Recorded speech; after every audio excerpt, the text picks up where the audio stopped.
இப்போ விஷ்ணு மாயாவை சாதாரண பக்தர்கள் கூட வந்து வணங்கலாம் அப்படிங்கிற ஒரு விஷயம் சொல்றாங்க.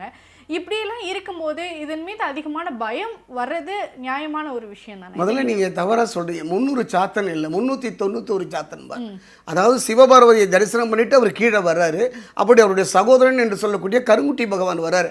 நம்முடைய தாய், நம்முடைய வளர்ப்பு தாயாகிய கூலிபாகையை பிருங்காசுரன் என்ற அசுரன் அழைத்து செல்கின்றான் என்று சொல்லிய பொழுது ஓடி வருகின்றார். ஓடி வந்து பார்க்கும்போது அசுரன் விஸ்வமாயனை பார்க்கின்றார். இருவருக்கும் யுத்தம் நடைபெறுகின்றது. அந்த யுத்தத்தில் பார்த்தீங்கன்னா அந்த பிருங்காசுரன் அசுரன் அம்பை எய்துகின்றார். அவருடைய அம்பானது விஸ்வமாயனுடைய விரலில் பற்றி 390 சொட்டு ரத்தம் பூமியில் விடுகின்றது. விடுகின்ற ஒவ்வொரு சொட்டுமே ஒரு சாத்தன்மாராக வருகிறது.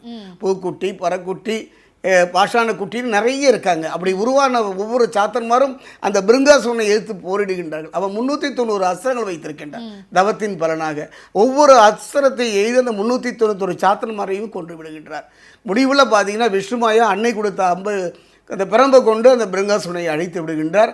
அப்போ அந்த கூலிவாகை என்பவள் கேட்கிறார், மகனே என் பொருட்டு போரிட்டாயே, உனக்கு என்ன வரம் வேணும்னு கேட்குறான். அப்போ கேட்கும்போது என் பொருட்டு உயிர் நீத்த இந்த 391 பேரும் உயிர் பெற வேண்டும். பார்த்தீங்களா விஷ்ணுமாயா எவ்வளோ கருணையே வடிவானவன் என்று சொல்லிய பொழுது அத்தனை பேரும் உயிர் பெறுகின்றார். அப்பொழுது சொல்கிறா கூலிவாகி சொல்கிறா, மகனே நான் யார் என்று தெரியுமா?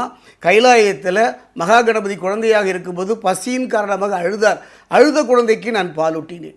அதை கண்டு சினமுற்ற என்னை பார்வதி என்னை சபித்து விட்டால் பூமியிலே சென்று பிறக்க வேண்டும் என்று நான் கதறிவிட்டேன். அம்மா, உங்களை பிரிந்து நான் எவ்வாறு இருப்பது என்று கதறிய பொழுது கவலைப்படாதே, என்னுடைய அம்சம் உண்டு, அங்கு பிறக்கும், அந்த குழந்தை பாலூட்டி வளர்ப்பாய் என்றார். அந்த நிலை நடந்து விட்டது. மகனை சென்று வருகிறேன் என்று விண்ணை நோக்கி நகர்கின்றார். கலியுகத்தினுடைய கற்பக விருட்சம் விஷ்ணுமாயா.